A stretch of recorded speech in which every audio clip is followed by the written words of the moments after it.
मुल्की T20 series में पाकिस्तान जी लाॻीतो ॿी कामयाबी। क़ौमी टीम ॿी मैच में न्यूज़ीलैंड के 6 विकेट सां शिकस्त ॾेई छॾी।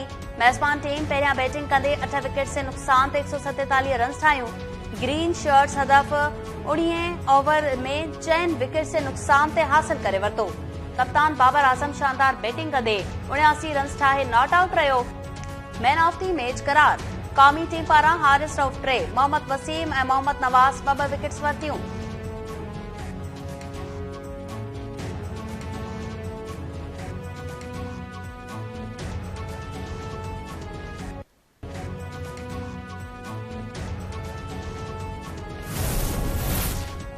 वफ़ाक़ी घरू वज़ीर राणा सनाउल्लाह जा ज़मानत न थियण जोॻा गिरफ़्तारी वारंट जारी। रावलपिंडी जी स्पेशल जुडिशियल मैजिस्ट्रेट 2019 में दाख़िल कयल फ्रॉड जे केस में राणा सनाउल्लाह जा गिरफ़्तारी वारंट जारी कया। एंटी करप्शन जे तर्जुमान मूजिब फ्रॉड जे केस में पेश न थियण ते राणा सनाउल्लाह जा गिरफ़्तारी वारंट जारी कया विया आहिनि।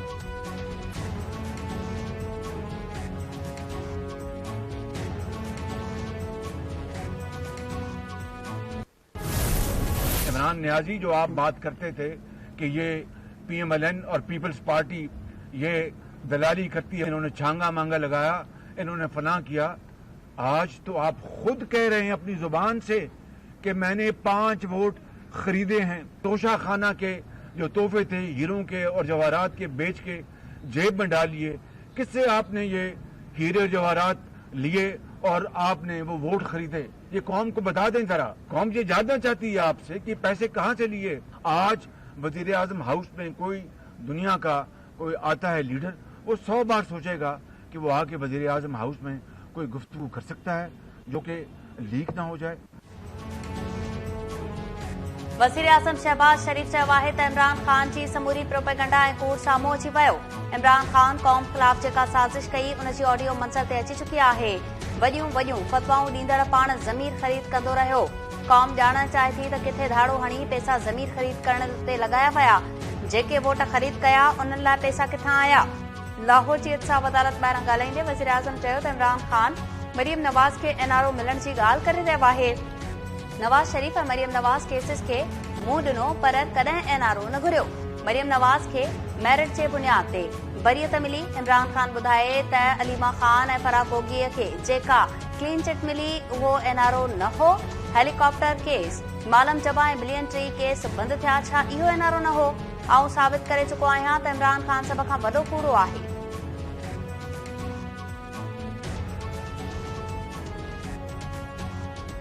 मरियम नवाज साहिबा ने अपना मुकदमा जो मेरिट पे लड़ा, इस्लामाबाद हाई कोर्ट ने उनको बरियत दी। मोहतरमा अलीमा खान को इमरान नियाजी जब नए नए वजीर आजम बने थे या बनवाए गए थे, झुर्लू और फ्रॉड के साथ FBR ने जो उनको मिस डिक्लेरेशन जो उनके असासे दुबई में और अमेरिका में छुपाए हुए थे, वो NRO मैंने तो नहीं दिलवाया था उनको। फराह गोगी को पंजाब की एंटी करप्शन ने जो क्लीन चिट दी है वो NRO मैंने तो नहीं दिलवाया उनको। 3 दिन पहले अदालत आलिया लाहौर हाई कोर्ट ने एक इमरान नियाजी के एक हलीफ को एक ही दिन में क्लीन चिट दे दी, तो वो NRO मैंने तो नहीं दिलवाया उनको। बिलियन ट्री BRT पेशावर में साबित हो चुका है अरबों रुपए की करप्शन हुई। वो स्टे ऑर्डर जो मिले या केस नहीं चला, वो NRO किसने दिलवाया? वो इमरान खान नियाजी का दौर था। The message is clear. The armed forces, with the support of our citizens, will never allow any country, group or force to politically or economically destabilize Pakistan. Pakistan is a peace-loving country. We are trying our best to break the political logjam which has denied the countries of South Asia to move forward and resolve all regional and bilateral issues in a peaceful and dignified manner. Our desire for peace must not be construed as our weakness. No one should make any mistake about our collective resolve to defend our core interest and every inch of our motherland. Don't get distracted by fake news and political wrangling in the country. Always remain alert and prepared to respond to and defeat all intrigues and conspiracies hatched against our country with iron fist. Army chief general Qamar Javed Bajwa चयो आहे त पाकिस्तान खे सियासी ऐं मुआशी तौर गैर मुस्तहकम करण जी इजाज़त कंहिंखे न ॾींदासीं। कंहिं बि फेक न्यूज़ ऐं उन जी प्रोपेगंडा ते ध्यानु न ॾिनो वञे। पाकिस्तान जी सालमियत ऐं ख़ुदमुख्तियारीअ खे कोसो वाह लॻण न ॾींदासीं। पाक फ़ौज पंहिंजी धरतीअ जे दिफ़ा लाइ हर वक़्तु तयार आहे। पाकिस्तान मिलिट्री अकेडमी काकोल में 146 PM पासिंग आउट परेड खे ख़िताब कंदे आर्मी चीफ चयो त मुल्क खे कमज़ोर करण जी इजाज़त कंहिंखे बि न ॾींदासीं। पाक फ़ौज दहशतगर्दीअ मां छुटकारो ॾियारण लाइ वॾियूं कुर्बानियूं ॾिनियूं। पास आउट थींदड़नि खे बि मुल्क लाइ कुर्बानियूं ॾियणियूं पवंदियूं।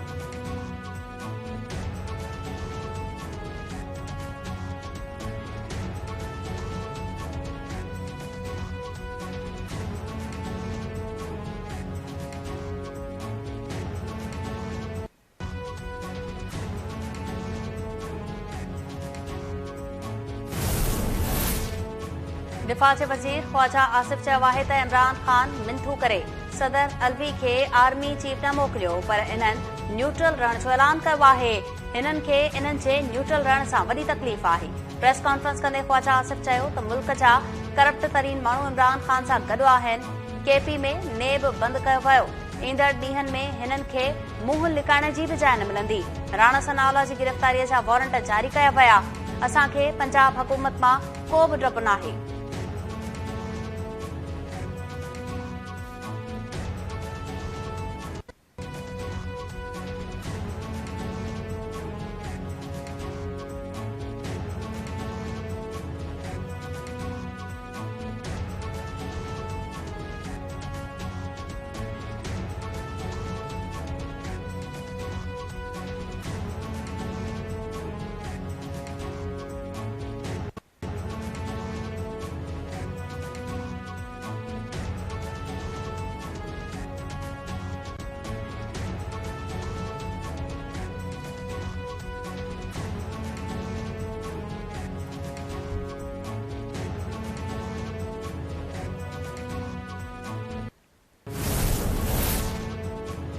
लाहौर जी स्पेशल सेंट्रल कोर्ट में मनी लॉन्ड्रिंग केस जी ॿुधणी दौरान वज़ीर आज़म शहबाज शरीफ पेश। पीटीआई अफ़गान शाह महमूद कुरैशी चयो त लॉन्ग मार्च जो ऐलान कंहिं बि वक़्तु थी सघे थो। तारीख़ जी ख़बर रुगो इमरान ख़ान खे आहे। मुल्तान में प्रेस कॉन्फ्रेंस कंदे शाह महमूद चयो आहे त मुख़ालिफ़नि हमेशा गैर ज़िम्मेवारीअ जो मुज़ाहिरो कयो। उमीद आहे त वफ़ाक़ी हुकूमत हेल्थ कार्ड ते तंग नज़र ईंदी। हुकूमत जूं ॼंघूं ॾकी रहियूं आहिनि। हुक्मरान असेंबलियुनि जो मुदो 1 साल वधाइण जी ॻाल्हि कनि था। बिलावल जी मार्च में रेंट ते माण्हू आया। नवाज़ शरीफ खे त घणो अॻु वापसि अचणु घुर्जे हा।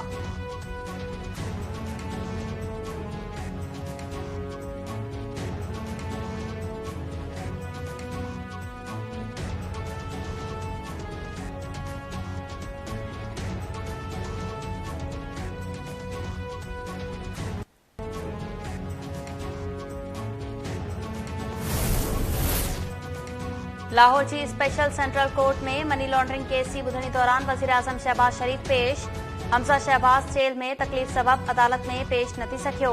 वज़ीर आज़म जे बरियत जी दरख़्वास्त ते शहबाज शरीफ जे वकील अमजद परवेज़ दलील ॾींदे चयो त करप्शन ऐं किक बैग्स अलिफ लैला जी कहाणी खां सवाइ कुझु बि न आहिनि।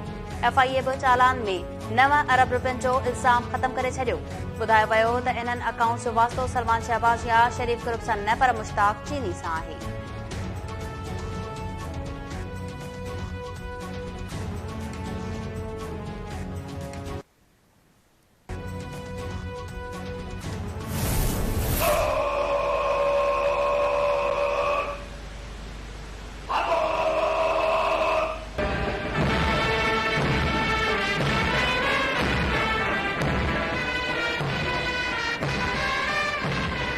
मुखालिफ हवा के चलते हैं, पैर अपने दबा के चलते हैं। इन मुजाहिदों की ये आदत है, सर हमेशा उठा के चलते हैं।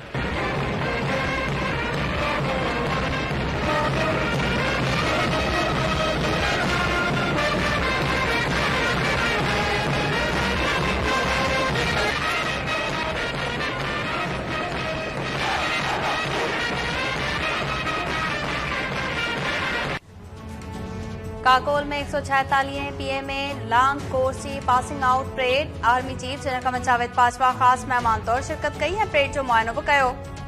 पास आउट थींदड़नि में 65 इंक्रीडिएट कोर्स जा कैंडिडेट्स ऐं 20 लेडी कोर्स जे 5 बेसिक मिलिट्री कोर्स जा कैंडिडेट्स भी शामिल 24 टेक्निकल ग्रेजुएट कोर्स जे कैंडिडेट्स भी पास आउट कयो बहितरीन कारकर्दगी ते पीएमए लॉन्ग कोर्स जे कैंडिडेट्स खे एजाज़ी तलवार ऐं पितल जा तमगा ॾिना विया।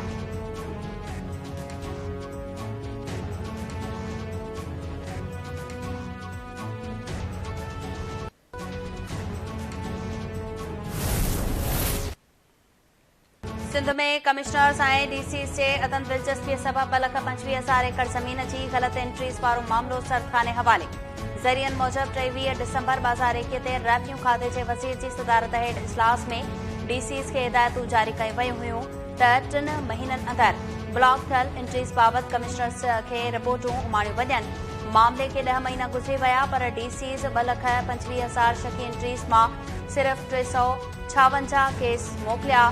रेवन्यू जे आला इख्तियारनि पारां मामलो वरी वज़ीर आलो रखण जो भी फ़ैसिलो।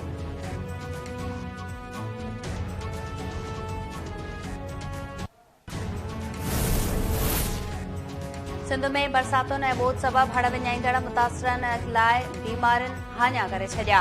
अॼु वधीक 6 हयातियूं ज़ाया अस्पतालूं गैस्ट्रो मलेरिया ऐं डेंगीअ जे मरीज़नि सां सथिजी वयूं। संचे ॻोठ वॾा गांईचा में बाड़ी सुभान गांईचो ऐं लुबना लाखो मलेरिया विखे फौत। मेहड़ भरिसां ॻोठ में बि बाड़े तौफ़ीक़ चांडियो मलेरिया विखे दम ॾेई छॾियो। मेहड़ भरिसां ॿोॾि मुतासिर नारी फरसाना चांडियो ऐं जोही वेझो ॻोठाणो यूसुफ मलेरिया विखे फौत। खैरपुर जे ॻोठ रमन में नौजवान गुलाब कांदड़ो हयाती विञाए वेठो।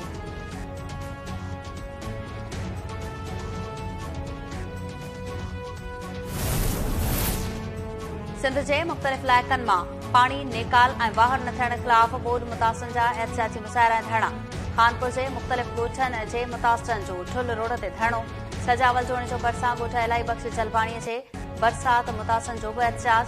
पीर ॻोठ भरिसां मुख़्तलिफ़ ॻोठनि जे रहवासियुनि पुल स्टॉप ते धरणो हयो। खिपरो जे यूसी अथोंगो मां पाणी नेकाल न थियण ख़िलाफ़ पीपल्स पार्टी कारकुननि जो शहीद चौक ते एहतिजाज। सामारो मीरो खान भिरिया रोड ऐं जोही में बि ॿोॾि मुतासिर रस्तनि ते अची विया।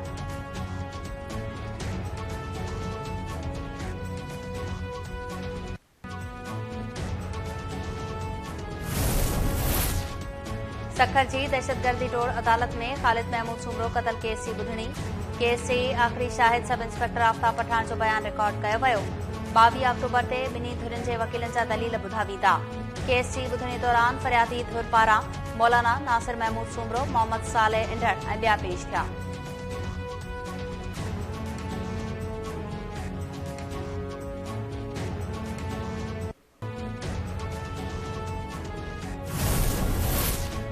ऐं कराची में कोरंगी पुलिस रियासत मुखालिफ़ नारा लॻाईंदड़ 5 अफ़गानी शहरी गिरफ़्तार करे वरिता। ज़मा टाउन थाणे जी पुलिस गश्त दौरान 5 मशकूक माण्हुनि खे हिरासत में वरितो। पुलिस मुताबिक़ गिरफ़्तार कयल अफ़गानी शहरनि में नूर मोहम्मद शुमाइल हिकमत नजीब ऐं ज़िया शामिल। जवाबदारनि ख़िलाफ़ फॉरेन एक्ट तहत केस दाख़िल कयो वियो।